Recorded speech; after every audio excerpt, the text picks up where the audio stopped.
Teman-teman, ketemu lagi di Cerewetin Inter. Hari Minggu nanti kita akan derby bertemu dengan Milan di pertemuan pertama, imbang. Semoga yang di pertemuan sekarang kita menang. Dan untuk pemanasan dalam rangka derby, gue mencoba menghubungi beberapa akun pendukung Milan untuk ngobrolin bareng pemanasan nih.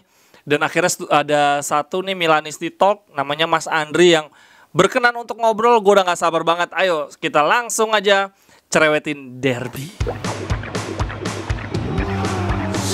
Cerewetan ceking kita, nyerewetin apa aja. Halo, selamat malam Mas Andri. Halo, selamat malam Mas Angga. Gimana? Kabar? Baik, alhamdulillah. Alhamdulillah nih, saya sejujurnya senang banget nih bisa ngobrol sama salah satu Milanisti. Saya membuat YouTube ini kurang lebih 2 tahun ya. Saya bikin konten tentang Inter dan Serie A, tapi kayaknya seingat saya belum pernah ada Milanisti sama sekali nih. Saya ngobrol sama Juventus Club Indonesia pernah, sama Romanisti pernah, Laziale sering gitu. Yang fanbase Milan nggak ada yang jawab-jawab, Mas. Mas nih ada beberapa podcast juga yang nggak bisa sibuk nih, makanya saya senang banget. Karena banyak banget permintaan Milan dong gitu. Karena memang rivalitas kan tetap seru ya, walaupun gimana pun. Iya, betul. Nonton bola tanpa ada musuhnya tuh nggak seru kan. Nonton kartun betul. gitu, kita semua sekubu gitu kan nggak seru. Iya. Mas, ceritain dong Milanisti Talk tuh apa sih sebetulnya, Mas? Jadi awalnya sebenarnya saya itu tidak punya FB sama sekali. Tapi seneng baca gitu. Beberapa kayak dulu bacanya Home of Milan. Kemudian FB lain lah. Dan sering komen juga di situ. Nah, setelah pas pandemi itu nggak ada kegiatan kan. Ya udah deh, daripada gue komen di FB orang, mendingan bikin aja dia sendiri gitu kan. Kadang-kadang ya punya pendapat yang tentang Milan gitu, yang akhirnya kita berargumentasinya di lapak orang gitu. Dan kadang kan nggak enak ya kalau panjang-panjang itu di lapak orang gitu. Mendingan buat aja deh sendiri gitu. Awalnya sih dari situ. Tapi suka Milan itu sejak kapan dan kenapa Milan waktu itu? Oke, gue suka Milan dari tahun 87. Jadi pertamanya karena lihat Gullit kan awalnya waktu penyisian Piala Dunia 86, walaupun mereka nggak lolos, tapi karena ada unsur Indonesianya jadi gue ngikutin Gullit gitu. Nah terus kemudian dia masuk AC Milan, ya udah ngikutin terus. Baru tahun 88-nya bener-bener ngelihat full foto AC Milan gitu. Jadi bola kalau nggak salah. Pada saat itu ya udah, akhirnya itu udah sampai sekarang Milan. Berarti timnasnya dukungnya Belanda? Belanda. Oke. Ya itulah, baru kemarin di La Gazzetta dello Sport itu mewawancarai pemain Belandanya Inter, Dumfries. Terus yang ingin interview ngomong, kamu tahu nggak kalau di Italia itu Belanda itu identiknya sama AC Milan, bukan Inter Milan, digituin sih. Iya. Karena ya memang sih, memang trennya seperti itu ya. Milan ya Belanda. Gitu ya. Milan Belanda, Argentina ya Inter. Oke Mas, gimana Milan sejauh ini Mas? Puaskah, sesuai ekspektasi kah, atau melebihi justru? Kalau ekspektasi dari dulu, karena udah lama ya ikutin naik turunnya Milan. Kalau ekspektasi sih memang kita kan punya momentumnya kan berulang ya. Kalau momentum biasanya kan siklus itu kan berulang. Nah ngelihat kayak begini ya, sebelumnya juga Milan pernah seperti kayak gini gitu. Ntar akan ada masanya berputar gitu. Iya betul. Kecuali yang baru senang sama Milan dari tahun 2000 misalnya, 2010 lah, 2009 atau 2005 lah ke sini, mungkin belum pernah ngalamin Milan di bawah gitu. Nah, kalau aku termasuk orang yang udah pernah di atas, pernah ke bawah, pernah ke atas lagi gitu. Betul.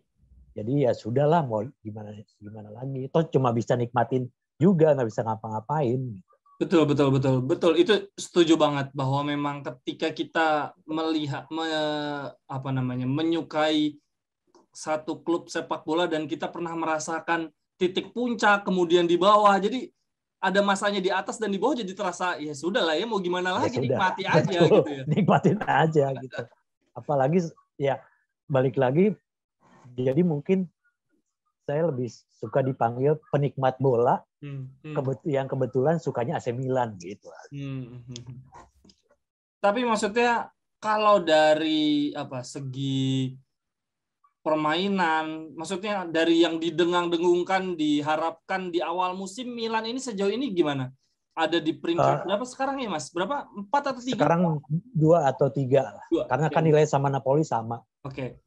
Ya, kalau dari segi permainan masih jauh lah. Tapi kalau ekspektasinya ya sudah dengan pemain yang ada sekarang, dengan pelatihnya Pioli, ya ini yang bisa dikasih sampai saat ini gitu. Karena sejarahnya juga Milan kan dengan pemain yang jarang banget bawa pemain yang bintang banget gitu.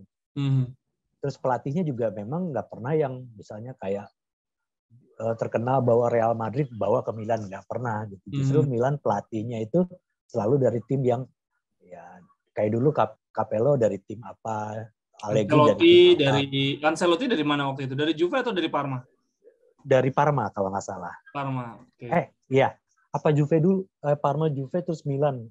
Kayak Allegri itulah. Juga ya. Allegri dari mana waktu itu ya? Cagliari ya?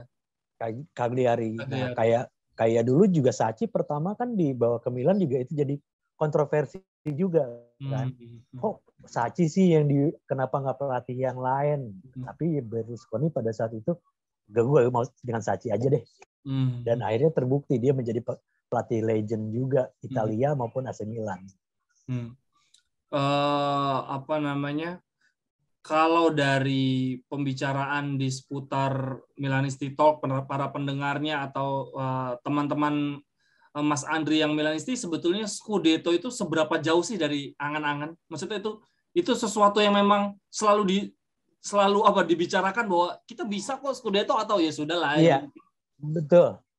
Iya betul. Keinginan Milan sekarang, Milanisti sekarang ya pasti setelah puasa gelar berapa tahun, 10 tahun ya, setelah terakhir cuma dapat Supercoppa, nah belum dapat lagi gelar yang lainnya. Ya salah satunya Scudetto yang sudah lama banget. Kita 2011 kan udah 11 tahun berarti kalau ini kan tahun ini. Gitu. Memang pinginnya, aduh Scudetto dong. Tapi balik lagi ya sudah mau Scudetto, kalaupun belum harus optimis. Kalau optimis harus, karena kita masih bersaing selama belum ada keputusan Scudetto jatuh ke tim lain ya belum. Sebelum kalkulasi poin masih memungkinkan. Betul, memungkinkan. Kecuali misalnya besok nih kalah misalnya lawan Inter, karena pertandingan tinggal satu lagi gitu. Ya. Satu kali lagi ya sudah itu udah kalah lah. Nah, tapi kan masih 15 pertandingan. Oke. Kemudian rekrutan baru Milan tuh gimana sih Mas? Siapa Lazetic ya? Siapa namanya? Lazetic, iya betul. Kenapa sih Lazetic seberapa bagus sih dari yang Mas ketahui? Kalau Lazetic terus terang ini juga satu nama baru yang entah dari mana tiba-tiba ada Lazetic. Tapi gue percaya bahwa manajemen sekarang mempunyai talent scout yang cukup bagus, terbukti dengan beberapa talent-talent yang didatangkan sama Milan seperti Theo, kemudian Tonali, kemudian Kalulu, Mesias, Hauge, walaupun dia udah pindah ke tim yang lain, itu punya potensi yang besar. Terbukti beberapa sekarang sudah menjadi pemain utama gitu, kayak Theo, Kalulu, Tomori, gitu. Kalau Salamaker yang Ya. Mas, pemain yang berpotensi nanti paling menyulitkan Inter di derby nanti gimana, Mas? Kalau dari kita mungkin Theo ya. Tapi sekarang kan karena kalau kemarin kan belum ada Hakimi, tapi sekarang udah ada Dumfries ya di sebelah kanan ya. Ya kemungkinan sih Theo yang akan menyulitkan. Terus kalau head to head, kalau sama Tonali lagi on fire ya? Iya lagi on fire. Leao juga lagi on fire. Tonali, Leao, Theo lagi on fire. Nggak ada yang absen ya. Waktu pertemuan pertama kan Milan sebetulnya banyak yang absen. Inter diuntungkan banget, cuman saya nggak menang aja. Sekarang full tim ya? Sekarang pun enggak juga sih. Striker masih belum tahu siapa yang akan turun. Antara Ibra atau Giroud. Kenapa? Karena apa Mas? Karena cedera atau? Ya kemarin sempat Ibra sempat diberitakan cedera.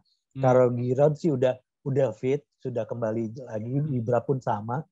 Cuma kalau di kanan itu Calabria juga sudah di pertandingan terakhir kemarin udah mulai main juga. Yang pasti antara pemilihan di depan antara Brahim atau Casey yang akan dimainkan. Masih itu aja sih yang belum pasti. Ya dilihat ke beberapa hari ke depan. Sorry Mas. Yang absen sebenarnya udah nggak ada.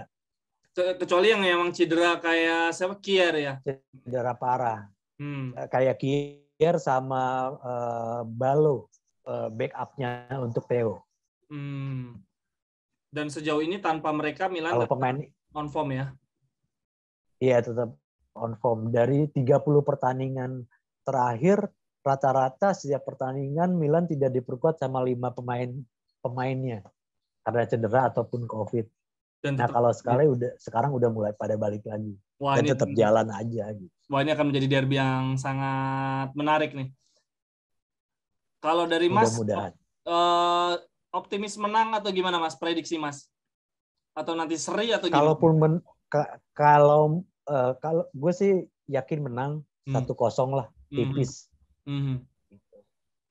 Terus akhir musim, prediksi Mas, Milan ada di peringkat berapa? Atau ada satu gelar kah yang diambil, Copa atau Europa League? Dapat nggak sih Europa League atau gugur ya? Enggak gugur kalau kita nggak masuk Europa League. Enak ya. Fokusnya kita di Copa sama di Serie A. Bisa nggak satu gelar tuh Milan menurut Mas? Kalau satu gelar yang harus, kalau dari gue pribadi, tahun ini, musim ini harus dapetin Copa. Mau nggak mau, itu udah wajibnya. Nah kalau untuk Scudetto, belum bisa prediksi, tapi Pak, kalau gue minimal posisi kedua lah kita bisa dapat. Oke. Casey, perpanjang kontrak atau enggak? Gue 99% enggak. Karena masalah duit atau ya sudah memang ada pemain yang bisa gantiin juga kah? Atau gimana? Kalau awalnya memang kan dari masalah duit ya. Sebenarnya kan kita Maldini itu sudah menawarkan kenaikan beberapa kali. Cuma memang berubah terus dari permintaannya awalnya 4,5, kita setujuin 4,5, naik lagi ke 5, ke 6. Kemudian sudah mau dikasih 6 minta 8. Ya udah nggak bisa lah kayak begitu. Kita harus memutuskan bahwa Milan harus memutuskan ini pergi atau kalau ikutin kemauan dia atau pergi aja. Sepertinya sih Milan sudah merelakan dia akan pergi. Tapi toh ditinggal Donnarumma, ditinggal Hakan Çalhanoğlu, tetap bagus-bagus aja gitu ya. Jadi maksudnya Casey Casey. Iya gitu. Ya. Iya, karena kan kita udah punya 2 pemain yang musim depan yang akan memperkuat kita kayak Yacine Adli, kemudian sama Pobega juga mungkin akan balik lagi. Oh Pobega ya, Pobega tuh bagus loh. Iya, makanya dia kemungkinan sih ya dengan ada sekarang udah ada Tonali, Benasser perpanjang, kemudian ada Yacine Adli, kemudian ada Pobega, masih ada Krunic, nggak ini juga gitu. Kalaupun misalnya kejadian Renato Sanchez masuk, lebih bagus lagi. Pencetak gol terbanyak Milan sekarang siapa sih Mas? Masih Ibra. Masih Ibra ya? Masih. Bukan Giroud atau Leao ya ternyata ya? Ya, masih Ibra. Oke deh. Siap. Ibra tuh 8 gol kalau. Ya. Berarti tetap Ibra nggak tahu, gue juga bingung. Tua tapi tiap nyentuh bola tuh bahaya mulu, gue bingung deh. Kenapa sih kok bisa gitu ya? Iya, benar. Ya karena udah pengalaman. Dia udah tahu arah bola kemana. Iya. Sentuhan kalau dipantulin ke sini arahnya ke sini. Iya. Ini udah begitu. Gue juga bingung, padahal udah nggak sedikit dulu gitu. Tapi takut aja, gue juga nonton takut aja kalau Ibra udah megang bola. Bener. Kadang-kadang bola-bolanya aneh gitu. Iya. Tapi masuk aja. Gitu. Iya. Oke. Baik deh kalau begitu. Jadi. Baik deh kalau gitu, Mas Andri, mohon maaf hari tadi obrolannya banyak yang saya potong-potong. Maaf, nggak bermaksud nggak sopan. Nggak apa-apa, santai aja. Ya. Oke, Mas Andri, saya minta izin pembicaraan hari ini saya upload ya, Mas. Siap, thank you banget udah diundang, sudah mau kita ngobrol-ngobrol. Ya. Salam buat Interisti semua. Ya. Salam buat Milanisti juga, untuk teman-teman semua Milanisti Talk, sehat selalu, kita yang penting sehat. Nanti jangan kapok-kapok ya Mas, mungkin kita akan ngobrol lagi pasca pertandingan untuk ngulas pertandingan. Siap. Baik, terima kasih siap. Mas Andri. Bye-bye, ciao. Sampai ketemu derby ya. Siap, terima kasih banyak. Terima kasih banyak Mas Andri atas kesempatannya, sukses selalu untuk Milanisti Talk. Untuk teman-teman, gimana prediksinya derby? Kita full tim kan ya teman-teman ya? Semoga Lautaro dan Alexis nggak cedera. Dari Milan tanpa Kier dan Theo Hernandez main. Kiper utama mereka main waktu di derby yang pertama, mereka tanpa Theo dan tanpa kiper utama, tapi bisa menahan seri kita. Semoga untuk yang kali ini kita menang. Sehat selalu untuk teman-teman. Terima kasih banyak untuk komentarnya, untuk sarannya. Gue sangat terbuka untuk saran teman-teman. Sampai ketemu di cerewetan-cerewetan berikutnya. Bye-bye. Thank you for the interview.